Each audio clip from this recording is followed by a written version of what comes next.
Hello? Is this thing on?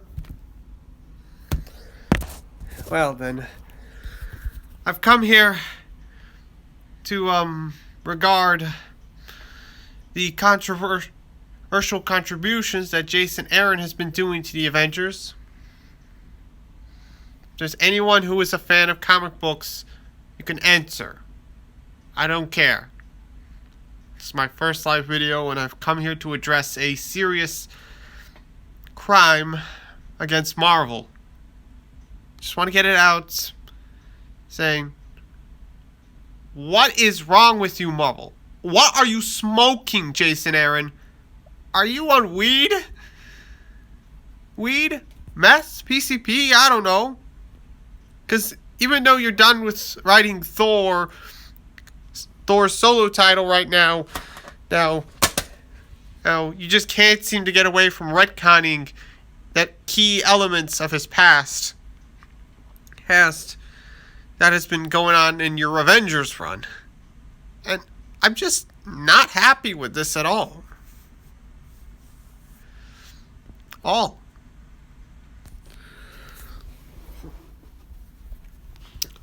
This is just insulting. If you can get a look from the recent Phoenix story arc,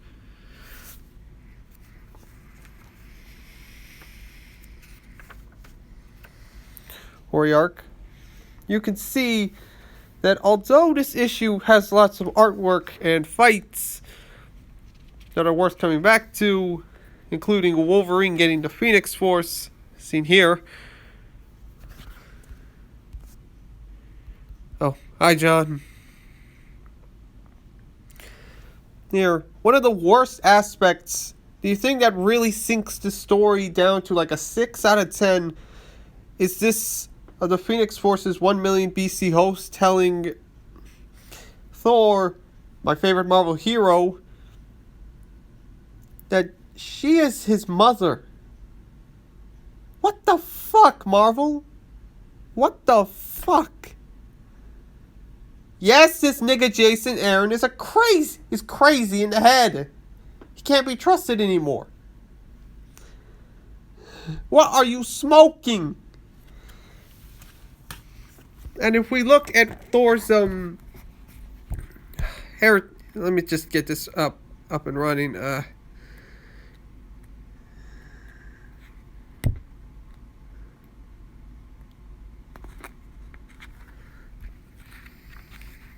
Here is his the family tree of Thor.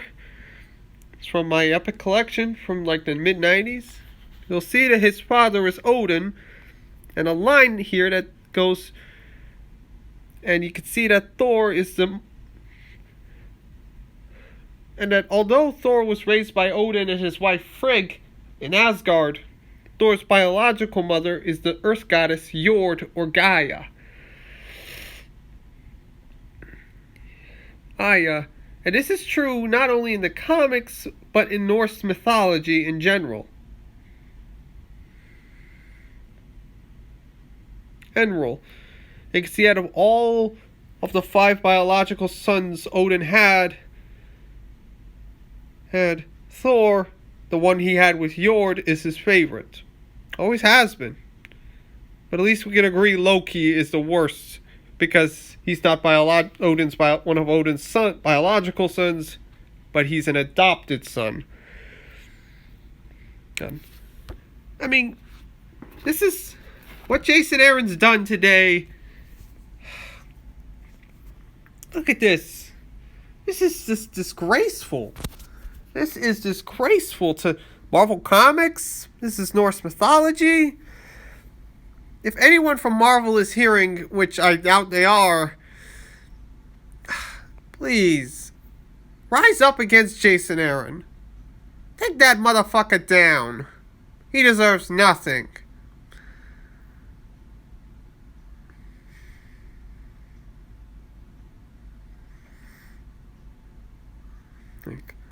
Think.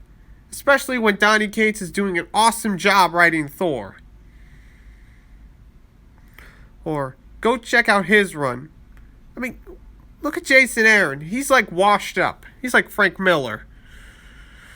He used to be good at making stuff, but then he just got crazy and started writing nonsensical storylines that don't make sense in Marvel canon. I mean, when Jason Aaron was doing like Punisher, Black Panther, Hulk, Wolverine, and even a few Captain America books, it was commendable. Even Thor God of Thunder from 2013 to 14 was excellent. But once he gave Jane Foster the mantle of Thor in 2014, which lasted until 2018, people were a bit divisive because, as we all know, Thor is a guy with big muscles and a mighty hammer. Yes, I know it was Gore the God Butcher, Nick Fury, who whispered Gore the God Butcher, which made Thor unworthy. But, man, it took 4 years for Thor to get his title back in 2018, and 5 to get it back, which lasted about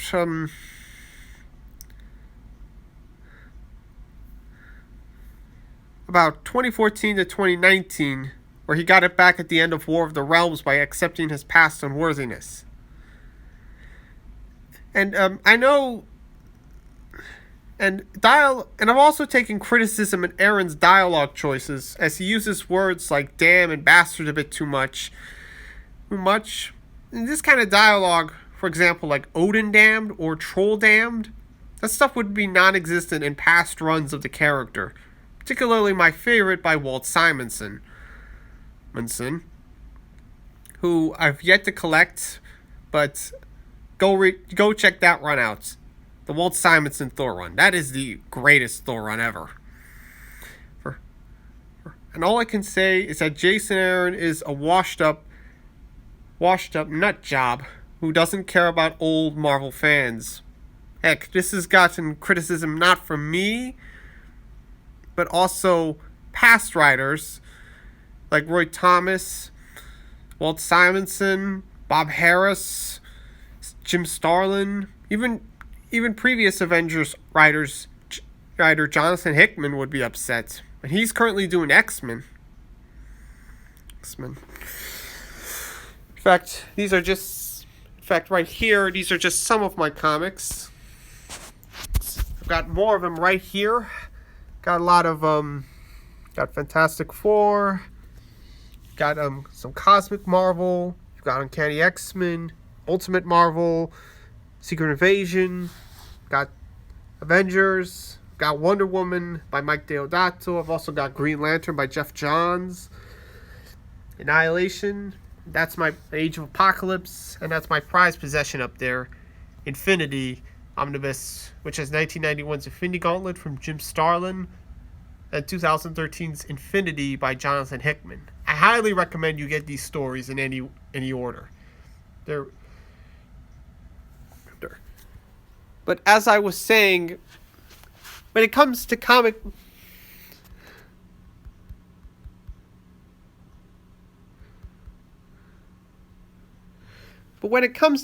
book changes and trying to shake up the status quo, when is it too much, though? I mean, Thor went without his hammer for 5 years.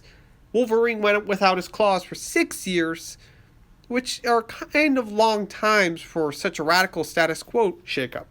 Now, I like Wolverine without the adamantium, but seeing Thor as a washed-up drunk without a hammer rather than the mighty warrior of old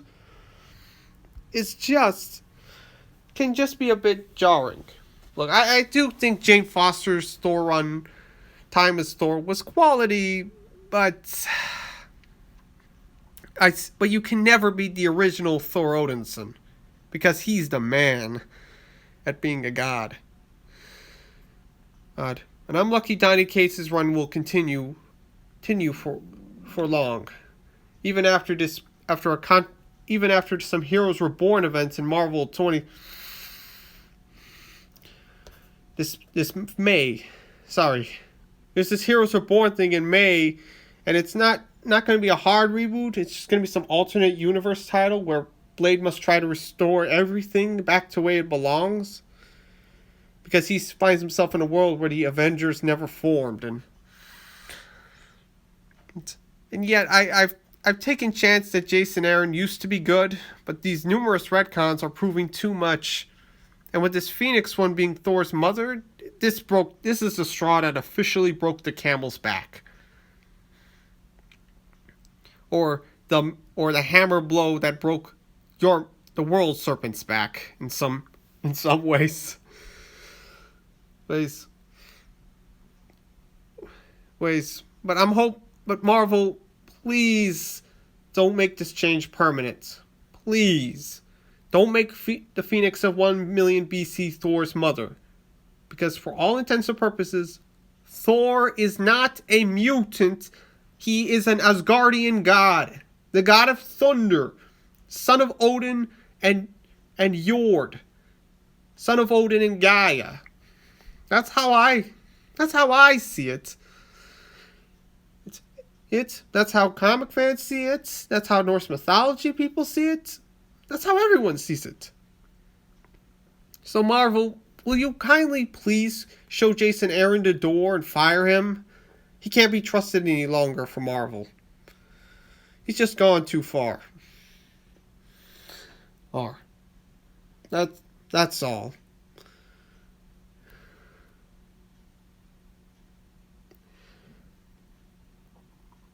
Oh, just trying to make sure that Marvel's old legacy is restored, and I don't like how people are making comics more politically aggressive. What happened to good stories? I do get new comics every now and then, but I mostly like to get old stuff from like Silver Age, the Bronze Age, and the 90s, 2000s, early 2010s.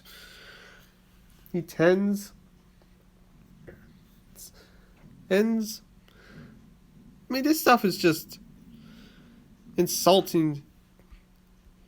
These new political changes are just insulting. In fact, currently my top 5 writers in comics are Stan Lee, Chris Claremont, Walt Simonson, Brian Michael Bendis, and Jonathan Hickman. My 5 artists are Jack Kirby. Loved his work on Fantastic Four with Stan Lee. Got John Byrne with his work on X-Men as well as Fantastic Four, She-Hulk, and Superman. Then you've got George Perez, who's done tons of work for the Teen Titans, Wonder Woman, Crisis on Infinite Earths, and my favorite Marvel event ever, Infinity Gauntlet, which is right up there with Onslaught, Secret Invasion, Annihilation, what's the other one? And Infinity, and Hickman's Infinity. As for the art, continuing the artists, the last 2 are Walt Simonson, who is great as a writer as well, and he did the definitive Thor run. And last but not least is Mike Deodato. This Brazilian dude has done lots of good artwork for Thor, as well as Wonder Woman, the Avengers. He makes by far the sexiest Wonder Woman possible.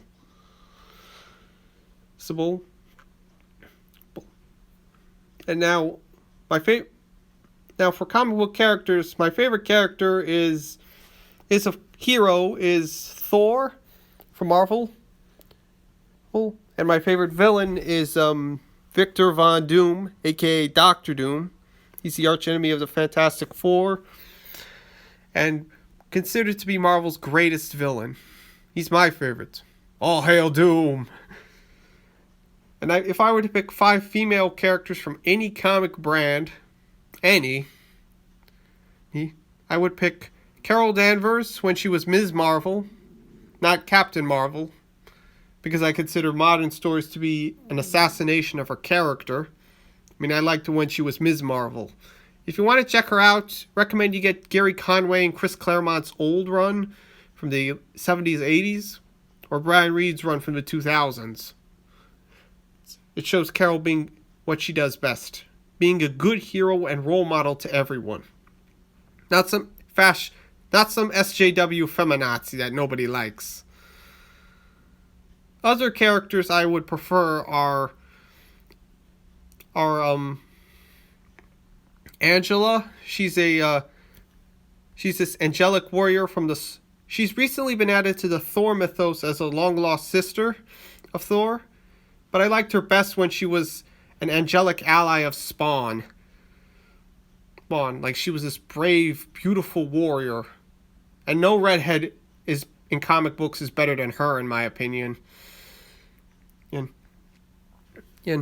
I don't really have any comics of her, but I also do have another female character I like is another Image character called Glory, who's basically a female Amazonian demon warrior. A lot of you never heard of her, but this Rob Liefeld girl is very good looking.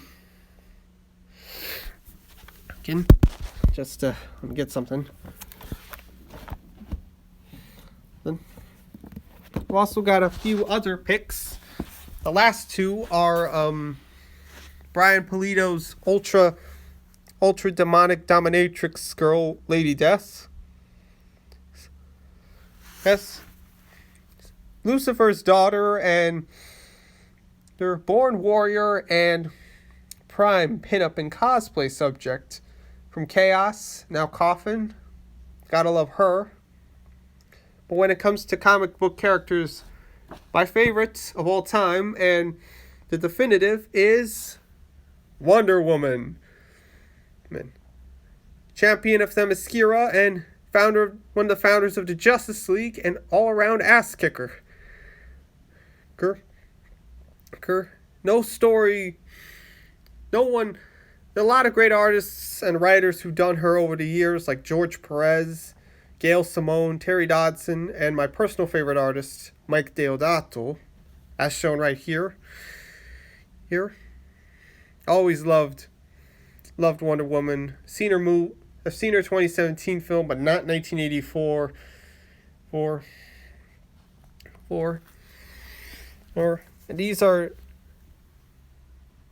This is my personal take on how I like comic books. Just make them good again. Make good stories. Make with good artwork. Likeable characters. Don't pander to political agendas. Just make us good superheroes tales. This is Max Mazzotti, signing off.